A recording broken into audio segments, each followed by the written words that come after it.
Hello friends, good morning. स्वागत है आपका एक बार फिर से एक नए वीडियो में। आज जो हमने एसएससी सीजीएल 2024 की प्री एग्ज़ाम को सॉल्व करना शुरू किया था, आज ये उसकी सेकंड क्लास है। यानी कि पहले दिन का सेकंड शिफ्ट का पेपर आज सॉल्व किया जाएगा काफ़ी डिटेल में और उम्मीद करता हूँ आपको पूरा समझ में आएगा। तो चलिए शुरू करते हैं। पहला क्वेश्चन है, select the most appropriate synonym of the given word. यानी ये जो वर्ड दिया हुआ है अबंडेंट, इसकी आपको सिनोनिम बतानी है, इसकी सिमिलर मीनिंग वाला कोई एक वर्ड बता देना है। ठीक है, आपके पास चार ऑप्शन है। ये काफ़ी फेमस वर्ड है। अबंडेंट मीन्स होता है कोई चीज़ जो आपको भरपूर मात्रा में हो, ठीक है, प्रचुर मात्रा में, तो उसको बोलते हैं अबंडेंट। एक वर्ड है एम्पल, स्कार्स, बैरन और डिफिकल्ट। इन चारों वर्ड की मीनिंग आपको पता है तो आप इजीली कर लेंगे। एम्पल मीन्स भी क्या होता है, पर्याप्त। क्या होता है, पर्याप्त या भरपूर आप बोल सकते हो। स्कार्स उसका अपोजिट हो गया, कमी से मतलब होता है। ठीक है, बैरन बंजर होता है जिसको हम बोल सकते हैं इनफर्टाइल।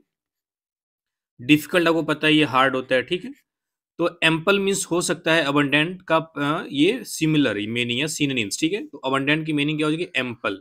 और इसके और भी ढेर सारे वर्ड है, आप जान सकते हैं, जैसे कि एम्पल तो हो ही गया, एक प्लेंटीफुल भी आता है, प्लेंटीफुल। ठीक है, और दूसरा क्या हो सकता है, ऑपुलेंट भी हो सकता है, OPULENT। ऐसे तमाम वर्ड हैं। ठीक है, तो आपको सिर्फ इतना याद रखना है कि अबंडेंट मीन्स होता है भरपूर, जो पर्याप्त मात्रा में हो। उसका सिनोनिम्स एम्पल हो सकता है, प्लेंटीफुल हो सकता है, अपुलेंट हो सकता है। ठीक है, स्कार्स मीन्स कमी होती है, जिसको आप लैक भी कभी कभी सुनोगे, लैक ऑफ दिस थिंग्स।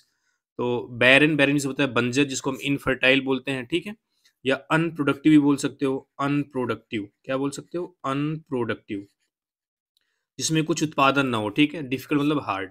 तो पहले वर्ड की जो करेक्ट आंसर क्या हो जाएगा, एम्पल मीन्स क्या होता है, पर्याप्त। ठीक है, चलिए सेकंड वर्ड देखते हैं। कह रहा है one who does not show response to good और बैड। यानी ऐसा कोई व्यक्ति जो अच्छाई पे भी कोई रिस्पॉन्स शो ना करे और किसी बुरी बात पर भी, यानी उसे सुख और दुख में एक समान, उससे कोई फर्क ना पड़ता हो, तो उसके लिए वर्ड होता है स्टोइक। आप याद कर लो। ठीक है, स्टोइक मतलब एक ऐसा व्यक्ति जो दुख और सुख में एक जैसा हो। ठीक है, चाहे उसके ऊपर दुख है, चाहे सुख है, चाहे उसके साथ अच्छा हो चाहे बुरा हो, वो कोई रिस्पॉन्स शो नहीं करता, उसको बोलते हैं स्टोइक। और जो SCEPTIC स्केप्टिक और जो साइनिक है, ये दोनों वर्ड ऐसे हैं जो व्यक्ति डाउट करता है दूसरों पे। ठीक है, उसको बोलते हैं स्केप्टिक या फिर साइनिक। फोबिक आपको पता है, फोबिया वर्ड आपने सुना ही होगा। फोबिया मीन्स क्या होता है, डर से संबंधित है। ठीक है, तो one who does not show response to good और बैड, उसको बोलते हैं स्टोइक। ये काफी अच्छा वर्ड है, इसको याद कर लीजिए आप लोग। ठीक है, चलिए आगे देखते हैं। कह रहा है if you want to be a good detective it helps to have an inquisitive manner. अब आपको ये जो अंडरलाइन वर्ड है, इसकी आपको एंटोनिम बतानी है। क्या बतानी है, एंटोनिम। आपको एंटोनिम बताना हो चाहे सिनोनिम, इसकी आपको मीनिंग आनी चाहिए। ठीक है, तो इनक्यूजिटिव मतलब होता है जो जिज्ञासु होते हैं, जिसको हम बोलते हैं आसान वर्ड में क्यूरियस। क्या बोलते हैं, क्यूरियस। या फिर किसी चीज में वो इंटरेस्टेड हो, क्या हो, इंटरेस्टेड को भी हम बोलते हैं इनक्यूजिटिव या क्यूरियस। ठीक है, तो इसकी मीनिंग आप समझ गए इनक्यूजिटिव की। अब इसको आपको एंटोनिम बताना है, चार ऑप्शन आपके पास है। पहला है कम्प्रीहेंसिव, मतलब होता है डिटेल्ड। क्या होता है, डिटेल। कोई चीज बहुत डिटेल में आपको करनी है, उसको बोलते हैं कम्प्रीहेंसिव अप्रोच। ठीक है, एटमाइज मतलब किसी चीज को कैटेगराइज करना। इंट्रूजिव मतलब घुसपैठ से, मतलब जैसे ट्रेसपासिंग होता है ना, ट्रेसपासिंग आपने सुना होगा, ट्रेसपासर विल बी प्रोसिक्यूटेड। ठीक है, तो उसी तरीके से इंट्रजन भी होता है एक वर्ड, तो उसी से बना है इंट्रजिव, ट्रेसपासिंग यानी कि घुसपैठ करने से मतलब है। ठीक है, डिसइंटरेस्टेड, तो आपको एंटोनिम पूछा था, तो इनक्यूजिटिव वर्ड की मीनिंग होती है क्यूरियस, यानी जिज्ञासु है, इंटरेस्टेड। इसकी एंटोनिम हो जाएगी डिसइंटरेस्टेड। ठीक है, तो आपका ऑप्शन नंबर 4 सही हो जाएगा। आप ये देखते चलिए कि आप कितना कर पा रहे हैं। ठीक है, तो आप मेरे सॉल्व करने से पहले, मेरा आंसर बताने से पहले आपके दिमाग में एक आंसर होना चाहिए। ठीक है, चलिए नेक्स्ट क्वेश्चन देखते हैं।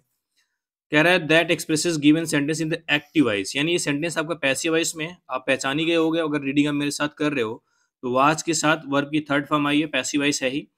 अब देखो वाज किस टेंस की हेल्पिंग वर्ड होती है, सिर्फ आपको हेल्पिंग वर्ड ढूंढना है। ये है पास्ट कंटिन्यूअस की। ठीक है, तो आपको एक पार्ट पहले आ जाना है, यानी कि एक्टिव वॉइस और पैसिव वॉइस में, एक्टिव वॉइस में एक पार्ट आगे जाएंगे, सिर्फ हेल्पिंग वर्ड की बात कर रहा हूँ। ठीक है, पैसिव वॉइस में एक पार्ट पीछे आएंगे। तो ये हेल्पिंग वर्ड है पास्ट कंटिन्यूअस की, तो आपको पास्ट इंडिफिनिट टेंस चाहिए, किसमें, एक्टिव वॉइस में।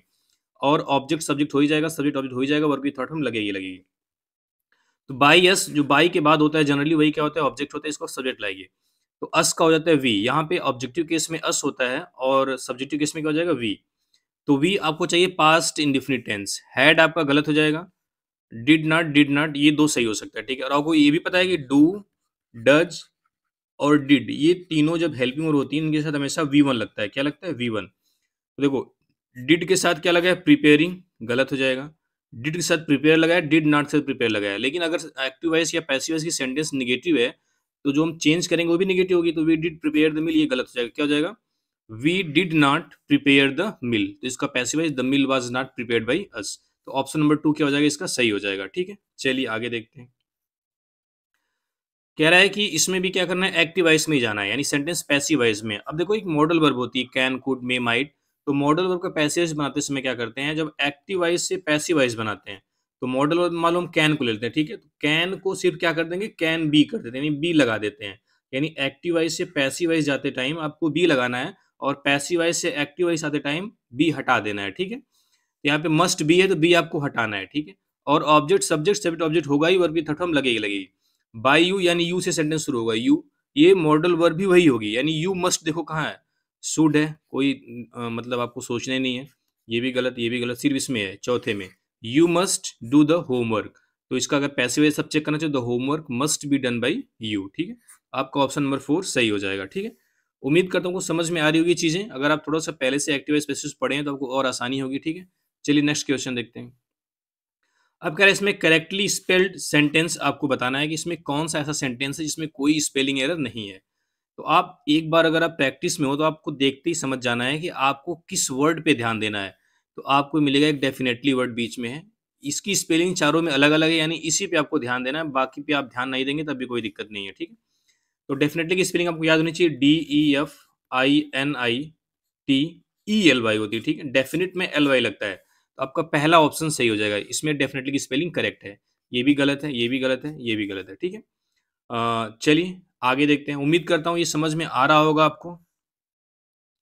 चलिए आगे देखते हैं।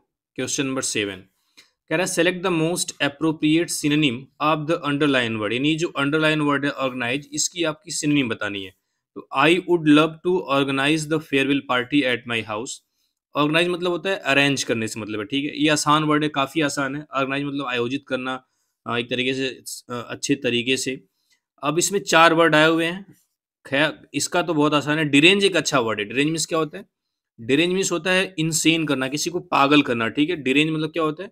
पागल करना, किसी को इनसेन करना। ठीक है, अ, इसका एक अच्छा वर्ड है डिमेंटेड। क्या होता है? Demented, demented.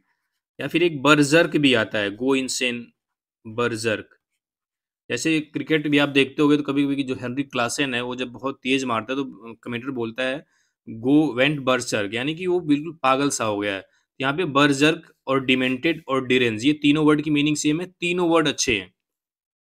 Derange means insane भी आप लिख सकते हो चाहो तो, गो इंसेन, पागल हो जाना, बिल्कुल सनक जाना। ठीक है, डिसऑर्डर मतलब ऑर्गेनाइज का एंटोनिम हो सकता है। डिसऑर्डर मतलब ऑर्डर में नहीं है चीजें। अरेंज, अरेंज तो ऑर्गेनाइज का आपको सिनोनिम लिखना था तो क्या हो जाएगा? अरेंज आपका सही हो जाएगा, तीसरा ऑप्शन। कंफ्यूज, आपको पता है ये भ्रमित होना। तो I would love to organise the farewell party at my house, तो इसका जो सिनोनिम करेक्ट हो जाएगा क्या हो जाएगा? अरेंज, यानी अरेंज द फेयरवेल पार्टी। ठीक है, उम्मीद करता हूँ ये समझ में आया होगा। अगर समझ में आ रहा हो तो वीडियो को लाइक जरूर करिएगा, ये मेरी शुरुआत है। ठीक है, चलिए आगे देखते हैं।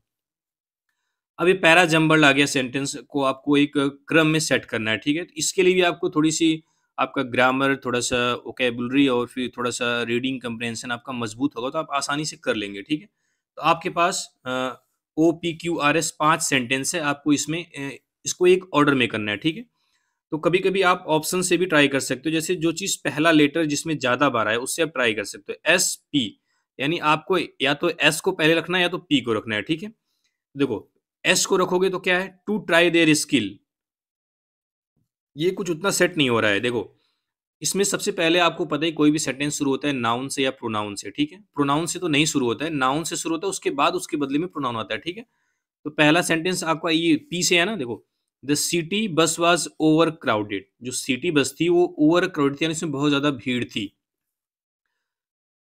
क्यों भीड़ थी? उसका रीजन बता रहा है, as it was the last one of the evening। It मतलब बस के लिए इस्तेमाल हुआ है। ठीक है, and it was the last one of the evening, और ये शाम की आखिरी बस थी। ठीक है, कह रहा है सिटी बस बहुत ज्यादा ओवर क्राउडेड थी। क्यों? क्योंकि यह शाम की लास्ट थी।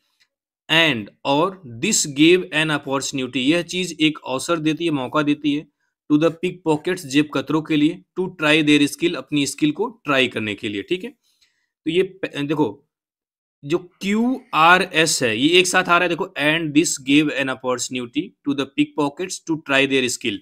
क्यू आर एस देखो यहाँ पे सही है, क्यू आर एस एक साथ आया हुआ है। उसके बाद पी ओ, ठीक है, the city bus was over crowded. क्यों ओवर क्राउडेड थी? क्योंकि it was last one of the evening, क्योंकि यह यूनिंग की आखिरी बस थी। और ये चीज जेब कतरों को एक मौका देती है, एक अवसर देती है अपनी स्किल को ट्राई करने का। तो आपका option number 3 P O Q R S easily सही हो जाएगा, ठीक है। उम्मीद करता हूँ आपको समझ में आया होगा ये। चलिए आगे देखते हैं। इसमें कुछ करना नहीं होता है आपको, अगर आप थोड़े से प्रैक्टिस में हैं, थोड़ी सी रीडिंग आपकी अच्छी है, तो आप आसानी से पी क्यू आर एस कर सकते हो। हालांकि ये पी क्यू आर एस थोड़े आसान भी आए हुए हैं, ठीक है। चलिए आगे देखते हैं। कह रहा है parts of the following sentences have been given as option, select the option that contains an error. आपको फाइंड द एरर का क्वेश्चन आ गया, ठीक है, फाइंड द एरर का। अब देखिए इसमें क्या है फाइंड द एरर। कह रहा है every students in the hostel decided to travel to Delhi to witness the Republic Day parade. यानी हर एक विद्यार्थी हॉस्टल का डिसाइड किया है, V2 है, क्या करने के लिए, टू ट्रेवल, ट्रेवल करने के लिए दिल्ली के लिए, क्या करने के लिए, to witness the Republic Day parade, Republic Day parade को देखने के लिए। तो ईच और जो एवरी है इसके साथ स्टूडेंट्स जो आया है प्लूरल, इसको हमें सिंगुलर करना पड़ेगा, ठीक है। यानी स्टूडेंट्स में से एस हटाना होगा। तो कौन सा पार्ट गलत हो गया, एवरी स्टूडेंट्स, ठीक है। ये ईच एंड जो एवरी है आपको पता होना चाहिए, जो ईच है ये आपका प्रोनाउन भी होता है और आपका एडजेक्टिव भी होता है। क्या होता है, एडजेक्टिव। लेकिन जो एवरी होता है वो सिर्फ और सिर्फ क्या होता है, एडजेक्टिव। यानी एवरी कभी भी सेंटेंस का सब्जेक्ट नहीं बन सकता। अगर हम सिर्फ एवरी को ईच बन सकता है क्योंकि ईच प्रोनाउन है और प्रोनाउन सब्जेक्ट बन सकता है, लेकिन एवरी सब्जेक्ट नहीं बन सकता क्योंकि ये एडजेक्टिव है। इसके बाद कोई ना कोई नाउन जरूर आएगा। जैसे इसी सेंटेंस की बात करें तो एवरी के बाद क्या आया हुआ है, स्टूडेंट, और वो भी क्या होगा, सिंगुलर होगा, ठीक है, एवरी स्टूडेंट। तो आप याद करना कि एवरी किसी अगर अकेले है तो वह सब्जेक्ट नहीं बन सकता, ठीक है। चलिए उम्मीद करता हूँ समझ में आया होगा। चलिए आगे देखते हैं। Select the most appropriate meaning of the given idiom. ये ब्रेक अ लेग काफी मतलब एसएससी का फेवरेट आप कह सकते हो। ब्रेक अ लेग का मतलब होता है किसी को गुड लक विश करना, ठीक है। तो wish someone good luck before A performance. तो आपका ऑप्शन नंबर 4 सही हो जाएगा। इसको याद कर लो, ब्रेक अ लेग मतलब किसी को गुड लक विश करना, ठीक है। चलिए आगे देखते हैं। आगे भी कह रहा है एक पैरा जंबल सेंटेंस है, इसको वही PQRS है एक तरीके से। इसमें 4 ही सेंटेंस है, आपको इसको एक लॉजिकल सीक्वेंस में करेक्ट करना है। तो पहले देखिए, दीज कैन दीज एक प्रोनाउन होता है, प्रोनाउन से सेंटेंस की शुरुआत नहीं होती है। ऑब्जर्वेटरीज एक नाउन है, इससे हो सकती है, ठीक है। यहाँ पे भी दे है, इससे भी नहीं हो सकती। टेलीस्कोप्स ये क्या है, ये भी आपका नाउन है, यानी ऑब्जर्वेटरी से होगा या तो टेलीस्कोप से होगा। यानी सी और ए को आप हटा सकते हो, ए और सी हट गया, BCDA DCBA। अब देखो, अब इन दोनों में जो दो चार लाइन है इसमें दो दो का पेयर बन सकता है। अगर आप ध्यान से देखो, देखो observatories are places to study place, यानी जो ऑब्जर्वेटरीज होती हैं वो स्टडी का प्लेस होती है। They are almostly built on the mountain tops, mountain top से बनाई जाती हैं कौन सी, ऑब्जर्वेटरीज बनाई जाती हैं। तो बी का सी के साथ पेयर है, बी का सी के साथ पेयर है, देखो बी का सी के साथ पेयर है, और डी का ए के साथ। पहले नाउन आया फिर प्रोनाउन आया। Telescopes are placed in the dome shaped roof of the building, these can turn around to track stars with rotation. यानी बी सी और डी, यानी आपका पहला ऑप्शन सही हो जाएगा, ठीक है, पहला ऑप्शन सही हो जाएगा, ठीक है। उम्मीद करता हूँ आपको समझ में आई होगी चीजें। और ये जो PQRS है, जो क्लोज टेस्ट है, ये सारी चीजें प्रैक्टिस से ही आएंगी। आपको 2-3 जान लेने से कोई फायदा नहीं है। आप जितनी प्रैक्टिस करेंगे, जितनी रीडिंग करेंगे, उतना फायदा होगा आपको, ठीक है। चलिए आगे देखते हैं। इसमें कह रहा है इनकरेक्टली स्पेल्ड वर्ड आपको बताना है। स्पेल्ट की स्पेलिंग दोनों होती है, पिछले पिछले क्लास में स्पेल्ड मिला होगा, क्लास नहीं, इसी क्लास के पहले जो एरर आया था, और स्पेल्ड दोनों होती है, ठीक है। तो इससे आपको कंफ्यूज नहीं होना है। एलोकेशन मतलब होता है बंटवारे से, मतलब होता है बांटने से, मतलब होता है। अबिस्मेल की स्पेलिंग गलत है, ठीक है, ABYSMLA होता है। अबिस्मेल में होता है बहुत बुरा, ठीक है, बहुत खराब, बहुत बेकार चीज। एलिगेशन की स्पेलिंग बिल्कुल करेक्ट है। अवर्जन आपको पता है डिसलाइक का सेंस देता है, नापसंद का, ठीक है। तो एलिगेशन आरोप से मतलब है, एक्यूजेशन और एलिगेशन में थोड़ा डिफरेंस होता है, उसकी बात नहीं करेंगे। तो एलिगेशन आरोप से मतलब है, अबिस्मेल बहुत बुरा, इसी की स्पेलिंग गलत है, ठीक है। तो आपको ऑप्शन नंबर 2 सही हो जाएगा। चलिए नेक्स्ट देखते हैं। कह रहा है select the most appropriate option to substitute the underline segment in the given sentence. यानी ये जो अंडरलाइन सेंटेंस है, ये इसकी मीनिंग क्या है, इसके यहाँ पे 4 ऑप्शन है, इनमें से एक सही है, ठीक है। कह रहा है Raju job as a clerk, यानी राजू की जो क्लर्क की एक जॉब थी, seemed to be bad at first, शुरुआत में तो खराब दिखाई पड़ी, क्यों, क्योंकि लो सैलरी के कारण, लेकिन बाद में कुछ अच्छा हुआ, ठीक है। यानी कोई ऐसी चीज जो शुरू में आपको खराब लगे लेकिन लास्ट में जाते जाते आपको बहुत फायदा दे जाए, उसके लिए एक ईडियम इस्तेमाल होता है, अ ब्लेसिंग इन डिसगाइज, ठीक है, काफी फेमस है। बून मीन्स भी ब्लेसिंग होता है, लेकिन ईडियम में आप छेड़छाड़ नहीं कर सकते, जो ईडियम है वही करना है। ऐसा नहीं कि ब्लेसिंग और बून पर्यायवाची हैं, एक दूसरे के सिनोनिम्स हैं, तो आप उनको रिप्लेस कर दो, नहीं, अ ब्लेसिंग इन डिसगाइज ही होगा। जोल्ट में झटका होता है, आपको पता ही होना चाहिए। तो सिर्फ आपको ये रखना है कि इसका क्या होगा, अ ब्लेसिंग, यानी ब्लेसिंग इन डिसगाइज, ठीक है। यानी कि ऐसी कोई चीज़ जो शुरू में आपको खराब लगे, बहुत सी चीज़ें होती हैं शुरुआत में वो खराब लगती है, मन नहीं लगता है, लेकिन बाद में वो अच्छी लगने लगती है, ठीक है। सुना होगा आपने, शुरू तो मजबूरी में की थी लेकिन अब मजा आ रहा है, ठीक है, तो वही होता है ब्लेसिंग इन डिसगाइज। चलिए आगे देखते हैं, क्वेश्चन नंबर 14। ये भी आपका ABCD 5 पार्ट है, 5 सेंटेंस है, इसको आपको एक क्रम में करना है, ठीक है। तो पहले समझते हैं क्या कुछ है। देखो, किसी भी सेंटेंस का जो शुरुआत होती है वो जनरली नाउन से होती है, ठीक है, नाउन से होती है, हमेशा नहीं होती है, लेकिन एक आपको रफली आइडिया रखना चाहिए कि नाउन से हम शुरू कर सकते हैं। The use of animal research throughout the past century and its continues to be use to understand many diseases has been of considerable importance in the field of scientific and medical advancements. अब देखो, आपको ये पता है जो has been है आपका एक हेल्पिंग वर्ब है, ठीक है, हैज हेल्पिंग वर्ब है ना, यानी इसका सब्जेक्ट जो है वो भी आपका सिंगुलर ही होना चाहिए, क्योंकि हैज सिंगुलर के लिए लगता है। तो the use of animal research, ये जो यूज है आपका सिंगुलर दिख रहा है, ठीक है, the use of animal research has been of considerable importance, यानी जो एनिमल रिसर्च है उसका यूज एक ढेर सारा उसका इंपॉर्टेंस रहा है, ठीक है, ये आप समझ सकते हो। अब देखो, क्या ए और डी कहीं पे दिख रहा है एक साथ, ए डी यहाँ पे है, ठीक है।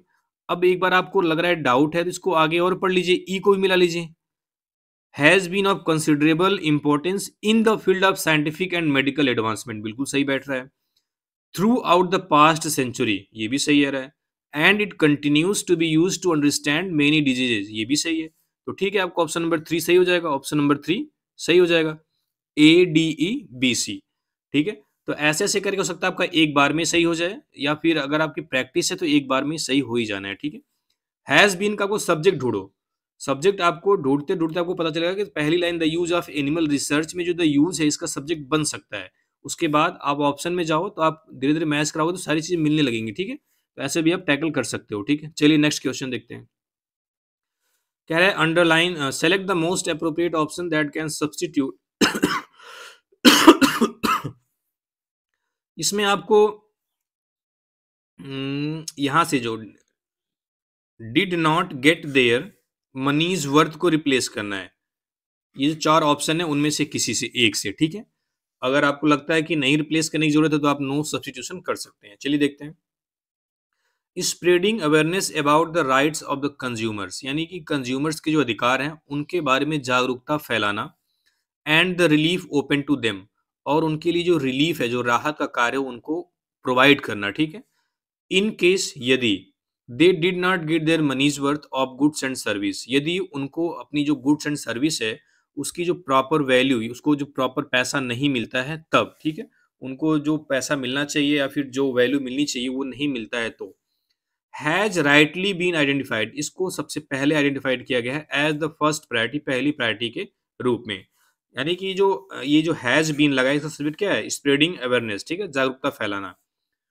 तो कह रहा है कि जो कंज्यूमर्स के अधिकारों के बारे में या फिर उनको जो राहत, जो रिलीफ प्रोवाइड की जाती है उसके बारे में जागरूकता फैलाना, ये हमारी पहली प्रायोरिटी है। कब, अगर उनको उनकी गुड्स और सर्विस के बदले में अगर उनको पूरी वैल्यू नहीं मिलती जिनको जितना उनको मिलना चाहिए, तो इसके बारे में जागरूकता फैलाना हमारी प्रथम प्राथमिकता है, ठीक है।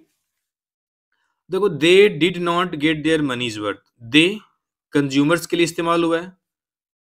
डिड नॉट गेट, डिड के साथ गेट आती है, देयर प्लूरल है तो देयर लगेगा। मनीज वर्थ यानी कि गुड वैल्यू फॉर समथिंग आप बोल सकते हो, ठीक है। They did not get their money's worth. अब देखो डिड के साथ वर्ब की फर्स्ट फॉर्म आई है, देयर मनीज वर्थ, बिल्कुल सही है, कोई इसमें गलती नजर नहीं आ रही है। लेकिन were unable to get their money's worth, did not getting their money's worth, did not getting तो गलत है, डिड के साथ फर्स्ट फॉर्म आती है। Will not get their money's worth, will तो फ्यूचर की बात कर रहा है, ये फ्यूचर की यहाँ पे बात नहीं होगी, ठीक है। तो they did not get their money's worth, ठीक है। तो आप इसको नो सब्सटीट्यूशन कर सकते हो, कोई दिक्कत नहीं, नो सब्सटीट्यूशन भी कर सकते हो। Were unable to get their money's worth ये भी सही है, क्योंकि जो डिड नॉट गेट है उसी को रिप्लेस कर दिया। डिड नॉट गेट को वर अनेबल टू गेट, दोनों कहने के तरीके हैं, ठीक है। डिड नॉट गेट यानी कि नहीं मिला, या इसको ऐसे भी बोल सकते हो वर अनेबल टू गेट, इन दोनों की मीनिंग में कोई डिफरेंस नहीं है और ना ही कोई स्ट्रक्चर में डिफरेंस है, तो दोनों चीजें सही हैं, ठीक है। तो आप दोनों में से कोई एक ऑप्शन चूज कर सकते हो। वो डिड नॉट गेट और were unable to get, did not को रिप्लेस किया है वर अनेबल से, ठीक है। यहाँ पे एडजेक्टिव इस्तेमाल किया, वहां पे डिड के साथ वर्ब की फर्स्ट फॉर्म लगा दिया है, ठीक है। तो दोनों चीजें सेम है, कहने के तरीके अलग अलग हैं। चलिए नेक्स्ट देखते हैं। यानी इसमें ऑप्शन नंबर 1 भी सही हो सकता है और 2 भी सही हो सकता है, यानी नो सब्स्टिट्यूट, यहाँ पे सब्स्टिट्यूट नहीं करेंगे तभी कोई दिक्कत नहीं है, ठीक है। चलिए आगे देखते हैं। कह रहा है pollution level have increased so largely that they are almost killing अन, यानी पॉल्यूशन का लेवल इतना बढ़ गया है, इतना ज्यादा बढ़ गया है कि वे हमें लगभग मार रहा है। सो लार्जली, जब किसी की इंटेंसिटी दिखाती हो, किसी की डिग्री दिखानी हो, तो हम वहां पे हाईली का इस्तेमाल करते हैं। किसका? हाईली का। इंटेंसिटी या डिग्री दिखाने के लिए हाईली का इस्तेमाल करते हैं, तो यहाँ पे हाईली सही हो जाएगा, ठीक है। Pollution level have increase so highly, इतना ज्यादा बढ़ गया है, ठीक है। हाईली या लोली करते हैं अगर यहाँ पे सेंस के हिसाब से हाईली ठीक है, ठीक है। तो pollution levels have increased so highly, तो यहाँ पे ऑप्शन नंबर 1 क्या हो जाएगा? सही हो जाएगा, हाईली, ठीक है। चीफली मतलब मुख्य तरीके से, प्रमुख रूप से, गलत है। प्राइमरली मतलब ये मुख्य रूप से, ये दोनों सेम है। स्लोली मतलब धीरे धीरे उल्टा हो जाएगा, ठीक है, इसका कोई मतलब ही नहीं है। चलिए आगे देखते हैं। Identified the most appropriate antonym, इसमें एंटोनिम बताना है। स्केरी, स्केरी मतलब क्या होता है? भयावह, आपको बताया गया था, अगर आप जुड़े हुए हैं तो आपको पता होगा कि एडजेक्टिव में स्केयर्ड भी बताया गया था, एक एरर में ही आया था, और स्केरी, दोनों एडजेक्टिव हैं। स्केयर्ड मतलब जिसको कोई आदमी बहुत डरा उसको बोलते हैं स्केयर्ड, और किसी वजह से कोई डर रहा है, किसी चीज, कोई चीज डरावनी, इसको बोलते हैं स्केरी, ठीक है। स्केयर्ड कोई व्यक्ति खुद से डरा हो, दोनों एडजेक्टिव हैं, स्केयर्ड भी एडजेक्टिव है और स्केरी भी एडजेक्टिव है, ठीक है। लेकिन स्केरी मतलब कोई ऐसी चीज जो भयानक हो, देख के आपको डर लगे। स्केयर्ड मतलब आप भयभीत हैं पहले से, ठीक है। तो स्केरी मतलब भयावह, भयभीत कर देने वाला। ब्राइट चमकीला। प्रिस्टाइन एक अच्छा वर्ड जिसकी मीनिंग होता है परफेक्ट, कोई चीज अपने आप में बिल्कुल परफेक्ट, उसको बोलते हैं प्रिस्टाइन। ऑफुल मतलब भयंकर हो जाएगा, स्केरी का सिनोनिम आप बोल सकते हो। कंफर्टिंग, इसका एंटोनिम क्या हो जाएगा? कंफर्टिंग। कंफर्टिंग मतलब कोई चीज आपको बहुत राहत दे, एक चीज डरा रही है, एक आपको राहत दे रही है, दोनों क्या हो जाएंगे? एंटोनिम। तो स्केरी का एंटोनिम क्या हो जाएगा? कंफर्टिंग, ठीक है, कंफर्टिंग। नेक्स्ट देखते हैं। कह रहा है इसमें एरर है, ठीक है। By this time next year I will had graduated from college and starting my first job in the field of marketing. कह रहा है बाय दिस टाइम यानी इस समय तक। बाय आपको पता है ये तक का सेंस देता है, डेडलाइन शो करता है। By this time next year यानी अगली साल, इस साल तक। आई विल हैड ग्रेजुएटेड, यही आपको एरर दिख जाती है, ठीक है। आई विल हैड, विल एक मॉडल वर्ब होती है, विल के साथ हमेशा वर्ब की फर्स्ट फॉर्म आती है। तो डू बी हैव में हैव आपका फर्स्ट फॉर्म होता है, तो हैव हो जाएगा, ठीक है। आई विल हैव ग्रेजुएटेड, वैसे आपको तो फ्यूचर परफेक्ट टेंस आप पढ़े होंगे, उसमें विल हैव वर्ब की थर्ड फॉर्म लगती है।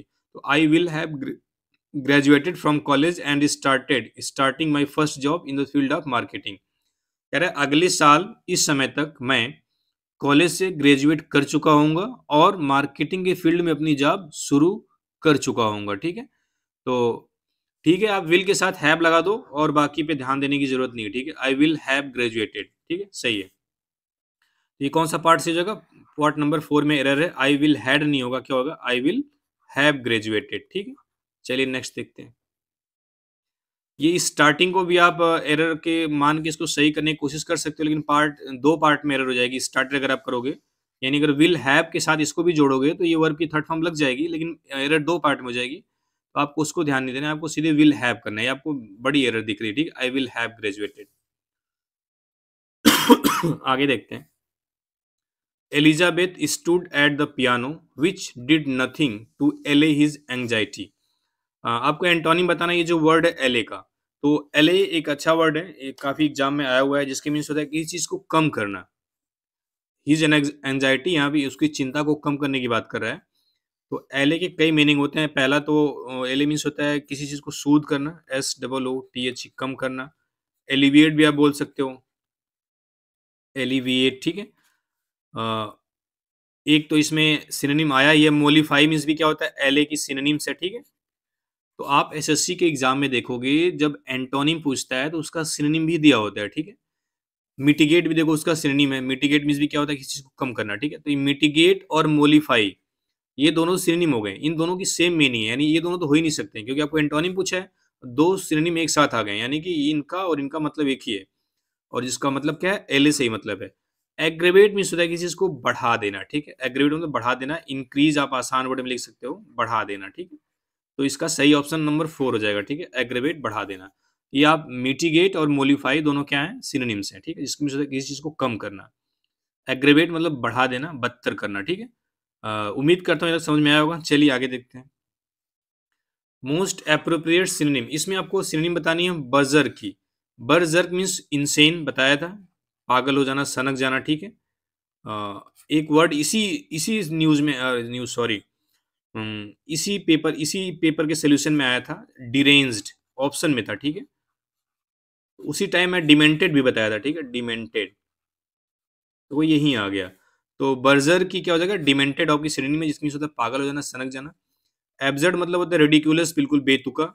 स्टबर मतलब जिद्दी, एडामेंट आप बोल सकते हो। लेजी मतलब आलसी, ठीक है, एडामेंट आप लिख ही दे रहा हूँ, ठीक है। एब्सर्ड मतलब विवेक शून्य, जो रेडिकुलस आप बोल सकते हो कुछ टाइम के लिए, ठीक है, रेडिकुलस, या फिर इलॉजिकल भी बोल सकते हो, इलॉजिकल, ठीक है। लेजी मतलब आलसी, सुस्त, आपको पता ही है। तो बर्जर्क अच्छा वर्ड था, जिसकी मीनिंग हो गई इंसेन, डिरेंज, डिमेंटेड। तो आपका ऑप्शन नंबर 1 सही हो जाएगा, ठीक है। अब चलो क्लोज टेस्ट में देख लेते हैं, एक ही स्लाइड में मैंने इसको रख दिया है। क्लोज टेस्ट काफी मतलब बहुत आसान नहीं है, बहुत हार्ड नहीं है, मीडियम में है। चलिए देखते हैं। From the beginning of the 18th century, आप इसको पढ़ते ही समझ जाओगे, फ्रॉम द बिगिनिंग ऑफ आएगा, ठीक है, क्या आएगा, ऑफ। ऑप्शन नहीं होता तब भी आप कर लेते, ठीक है। तो ये पहला क्वेश्चन है, ये पहला है, ये दूसरा है, ये तीसरा है, ये चौथा है, ये पांचवा है।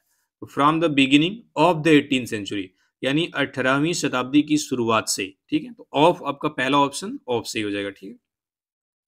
The ladies of European cities, यानी यूरोपियन शहर की जो लेडीज हैं, जो महिलाएं हैं, covered faces in layer of paint and powders, यानी पेंट और पाउडर की एक लेयर से अपने चेहरे को ढकती थी। तो यहाँ पे अपना लेडीज प्लूरल है, तो यहाँ पे क्या होगा, दे, अपने के लिए क्या लगेगा, देर, देयर। तो यहाँ पे ये देयर तो वहां का सेंस होता है इंट्रोडक्टरी, देयर देम होगा नहीं, ये देयर, ये देयर, ये तो गलत है, ये आपका देयर ऑप्शन नंबर 3 सही हो जाएगा, ठीक है। यानी कि 18वीं शताब्दी की शुरुआत से ही जो यूरोपियन शहर की महिलाएं थीं, अपना जो फेस है वो पेंट और पाउडर की लेयर से कवर करती थी, ठीक है।